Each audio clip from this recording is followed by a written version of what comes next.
maybe part of some readjustment.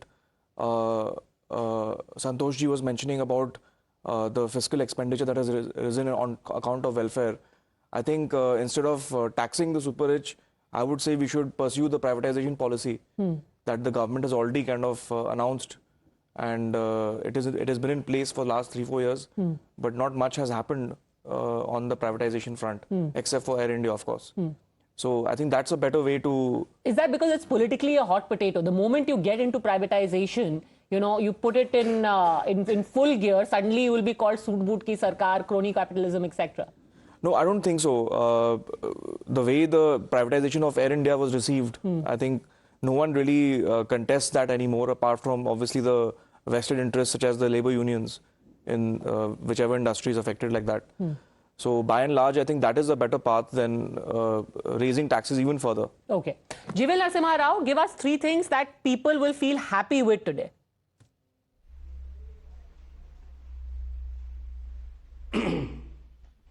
Yeah, good morning to you and all those in the panel and the viewers, Padmaja. But certainly what is in this budget, not just 3, there will be many things to share.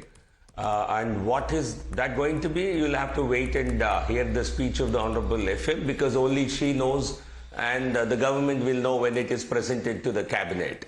The point is, an important point to be noted today is we don't see this as an interim adjustment, because we are a government which is going to enter into Modi 3.0 in a manner of a couple of months. So we see this as a continuum, and therefore the manner in which even the budget is prepared will certainly bear that in mind.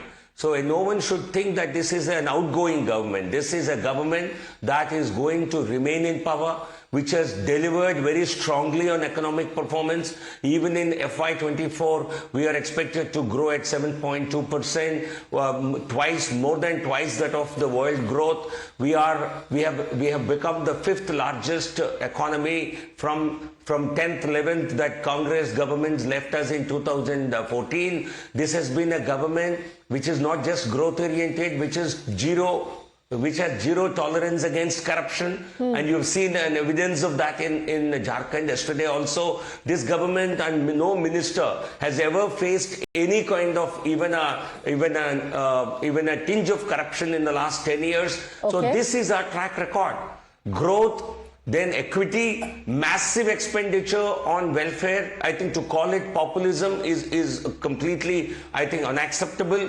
But certainly zero leakages, 100% delivery, DBT. We are success in terms of digital economy, UPI. I think there are so many things, transformational, revolutionary actions that this government has taken. So Indian economy has received a complete transformational effect in 10 years, and you will see this budget taking this further. Okay. Taking this further, taking India to the $7 trillion economy is the target. Okay, Prasenjit Bose, do you agree with that analysis? It's growth, continuity, zero corruption. I do not. But anyway, good morning to Mr. Narasimhan. He is doing his job. He is representing his party, which is running the government for the past 10 years, and they are facing an election. But from the economic point of view, I think one needs to be far more objective. And firstly, it's a fact that from the very deep recession which we saw during the COVID lockdown period, the economy has certainly experienced a recovery. There is no doubt about that. But I think that there is certainly an exaggeration of the extent of the recovery and its impact on what the BJP spokesperson was referring to in terms of the livelihood of the people. Now, I would raise a few issues, flag them.